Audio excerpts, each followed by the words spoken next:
Welcome to Chris Cook For You Too. Have I got a great recipe for you today?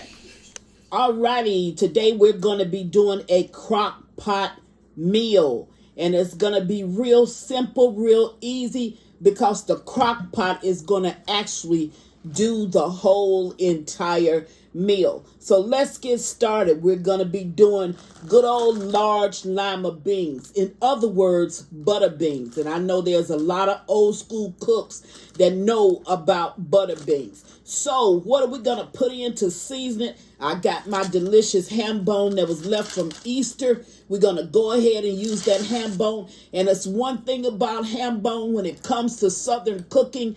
Ham bone makes all your vegetables taste good. So try it. If you got a ham bone left over, you can keep it from year to year. Just put it in a plastic bag and store it away in your freezer until you get ready to make some beans or some greens. So we're going to need that. And I have some smoked neck bones that are sitting in the back.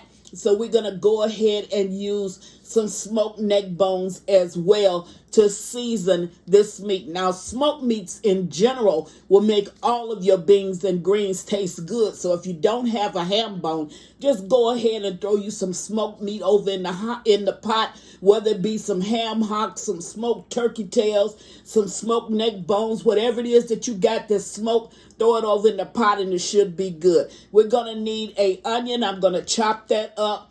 I'm going to chop up, we're going to use a piece of butter, the large lima beans. I'm going to use some onion powder and some garlic powder, granulated garlic. So this is actually, if I'm not mistaken, this is my onion soup mix. And y'all know how I love onion soup mix, but it's still going to give me that oniony flavor, which is what I'm looking for. Now, the one thing that I don't do, even though I have it sitting on the table, I never put salt in my beans while I'm cooking them, because salt will split your bean, and that you don't want. So you want to add this after you have cut your pot off, and that's what I want to tell you about that. So I'm going to sit this back to the side. Don't put that in. You will put in a little bit of sugar. I'll probably put in about a tablespoon of sugar just to help season up my beans, and I'll put that salt in once everything is done. Now, if you follow the instructions on the salt, your beans will always be whole. A lot of people use it.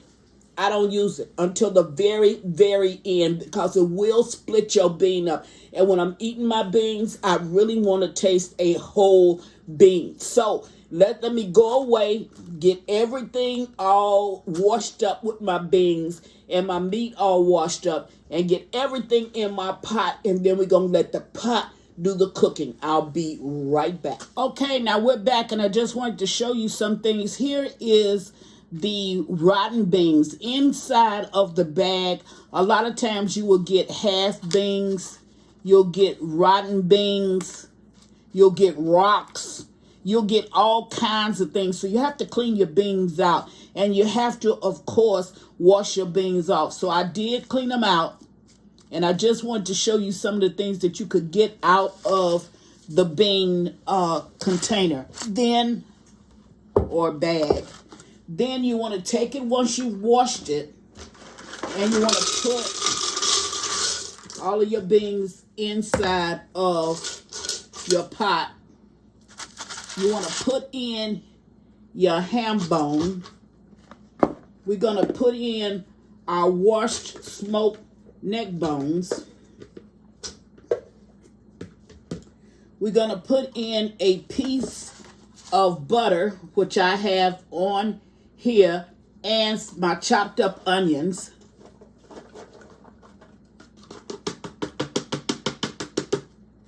And I'm going to get a spoon, and I'm going to put in some of my seasonings.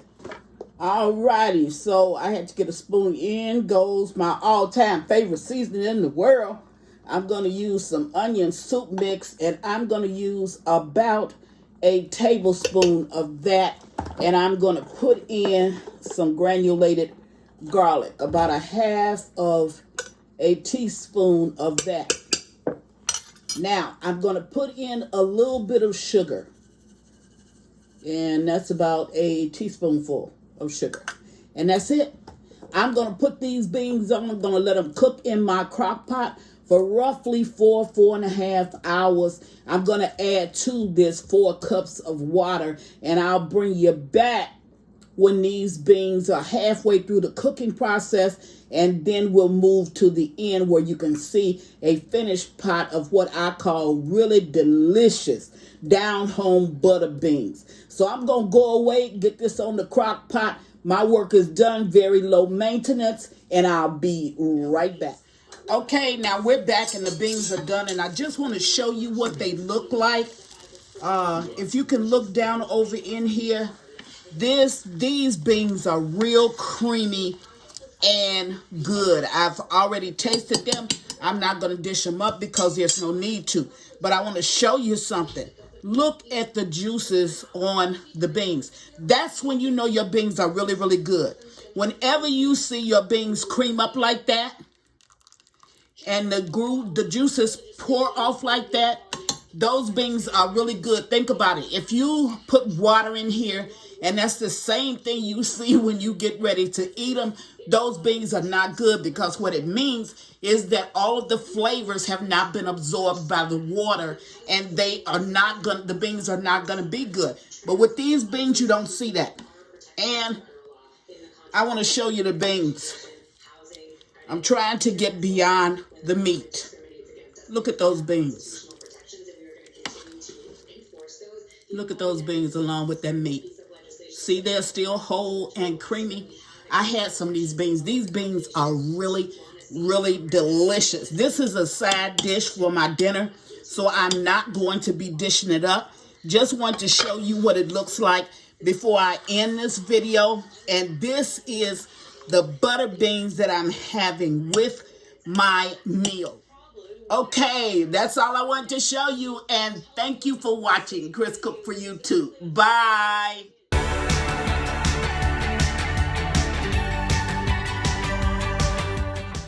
Please follow me on Instagram and Facebook at Chris Cook for You Too, and don't forget to share this video. Bye.